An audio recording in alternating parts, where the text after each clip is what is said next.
Hello again, and welcome back to the Sword of Truth podcast, the alcohol-fueled chapter-by-chapter reread of the Sword of Truth series with a cape full of craft brew on the side. Sneaky, sneaky. I'm Jade. And I'm Nate, and on today's episode, we are getting into Chapter 52 of Stone of Tears. How many chapters are there total? 70-some? Yeah, it might even be like 73, so we're like 20 away. I'm excited. Yes. Speaking of the end, Jade. Bum, bum, bum. I promise it's good news. Jade and I found out this week that Head of Zeus is releasing Terry Goodkind's The Children of Dhara book on February 4, 2021. As everybody knows, I'm sure. Maybe not. Maybe not. And if you don't, then this is for you. The Children of Dhara book picks up immediately after the conclusion of the Sword of Truth series. It collects the first 5 episodes. As many of you know, the Children of Dhara series was released in 5 different, mini books. Novellas. Yes. So what's happening now is that they are going to release a new book that's all 5 of those packed into one volume. A beefy one. Yes. Well, there's a lot of people saying it's not a proper book, because they were so little. Yeah. The last one was bigger. Yeah. But the point of it was everybody goes, well, it's not a full book. You don't really get the full ride. When actually, if you read them all front to back, you do. Yeah, it's exciting. So like I said, it releases in February 2021. It's available on Amazon. You can get it from Barnes & Noble and any of your favorite indie bookstores. Which, will probably need your business if they're around still. So yes. Go local if you can. So with that, I think it's time to get into this chapter. Yeah. Yeah. So we left Richard waiting for Pasha's return, and we rejoin him as Bonnie comes into the clearing with Sister Maron on her back. Pasha... She did ride the horse. Yeah, she did. But no, Sister Maron did. Pasha did not. She was made to fucking walk, so it's been a bit of a long day. No shit. She said to Richard that it took her hours to walk there the first time. Mm-hmm. So even if she ran... We're talking about probably over an hour for her to get back, and then had to walk back again. Yeah, and then, even no matter how this plays out here, obviously Sister Maron wasn't going to take all 3 of them back on the horse. Right. Somebody was going to walk. Yeah, so, again, sore feet, for sure. If you're going to tell me that you're going to make me walk back, I'm good. You can just go. Yeah, he didn't call me back. He wants to talk to you. Right. I trust it. It'll be fine. Richard makes a comment about being happy that Sister Maron uses a snaffle bit and is informed that the spade bits have mysteriously gone missing. Really? Most likely due to our friend Verna. Huh. Yeah, Richard gets a kick out of that. She looks at him suspiciously, though. Yeah, because he's asking about the things that went missing. He's drawing attention to it. Right. And they probably literally just went missing. Because she went out to go put the shit on the horse. Yeah. And it wasn't there. And they went, oh shit, they're not here. And now he's like, oh cool, you're not using the bad things. And she's like, oh, bad things? He even says, well, I can't say I'm upset about it. Yeah. Yeah. Oh, didn't you send somebody to the stables earlier today that was kind of mad at you? Oh, weird. So Sister Maron asks what he wants from her, and Richard repeats his demands because he's like, fuck it, you're here now, even if I know you know the answer to this. Yeah. Here you go. And he's like, Verna has to be a sister, and her Dakra has to be back in her goddamn hand. And surprisingly, Maron has no issue. She's like, okay, done. I don't give a shit.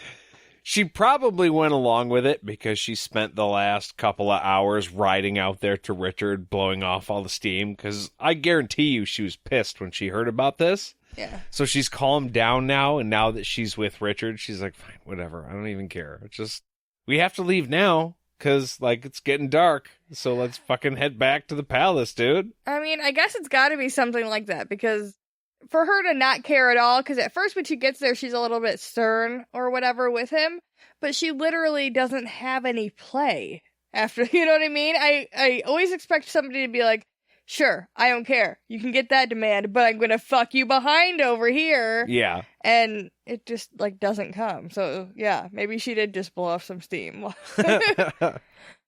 Talking shit the whole way in. Yeah. Motherfucker, I can't believe he's making me goddamn right out here, son of a bitch. My fucking dress is getting snagged on all this shit. So, Richard asks Maron that she not tell Verna that it was his doing that she's a sister again because he doesn't want it coming back to her, that he was fucking around and causing trouble again. So just tell her that you prayed about it or whatever. I thought that was interesting because we know that Richard owes Verna certain debts. Mm-hmm. And he is doing this because he feels responsible that she was knocked down from sister, which, okay, yeah, I'll give him that. Not really, but I'll give him that. So he could use this as a bargaining chip. He could say, hey, Verna, I made you a sister again. We're even. Richard doesn't give a shit about credit like that. No, he doesn't. I mean, that's why it's interesting. It's honor is currency. I've said that before, and I feel like Richard lives by something like that. Yeah, he's like, people just know I'm a good dude. Yeah. So that's the way it is. I don't care. At this point, Maron turns her attention to what she assumes is a dead bear. She's upset that Pasha got everybody stirred up about it, and Maron is sure that she knows nothing about this because she's been in the castle her whole life, and she's a big giant asshole about it until Richard leads her to the stinking dead body. Yeah, she's literally mid-sentence talking smack to Pasha. You don't know what you're talking about. You wouldn't even know what one of these things look. Oh shit. Yeah.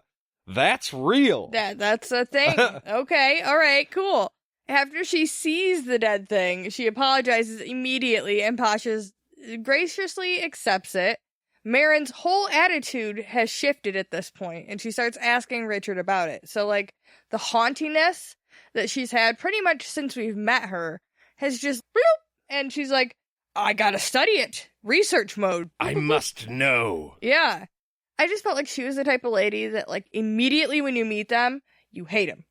But then, as you get to know them a little bit, they will, like, own up to the pieces of them that you hated so much and be like, yeah, I was kind of an asshole, sorry. That this is the reason, XYZ. And then you're like, I want to hate you, but I have no reason to now. You're too self-aware, damn it. Shit. Well, she still has the potential mad scientist thing going on for her, so... We'll see how it goes. Yeah.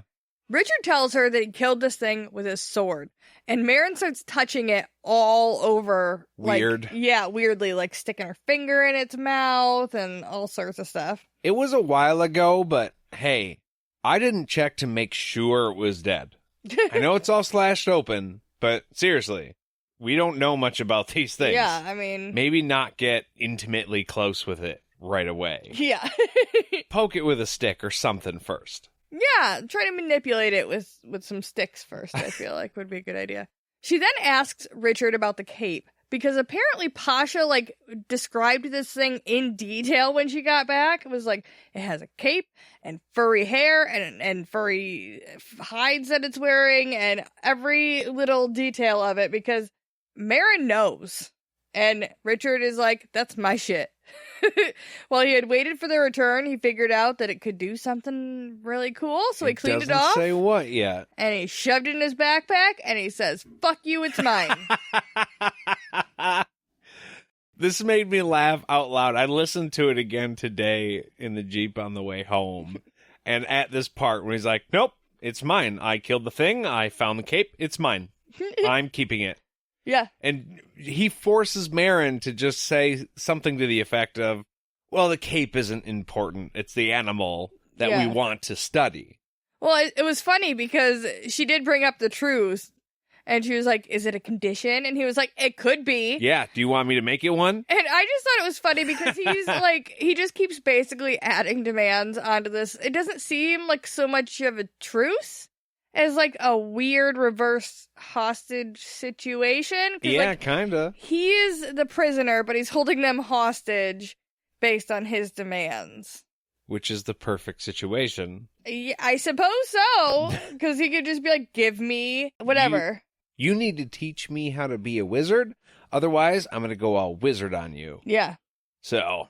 with my wizard sword. So now you know. Yeah, well, I was trying to make a joke about how he really didn't have magic powers yet, but yeah, the sword's pretty formidable. Yeah. It's like a wand, but stabby. Yes. Look it, it's a magic wand. You're dead.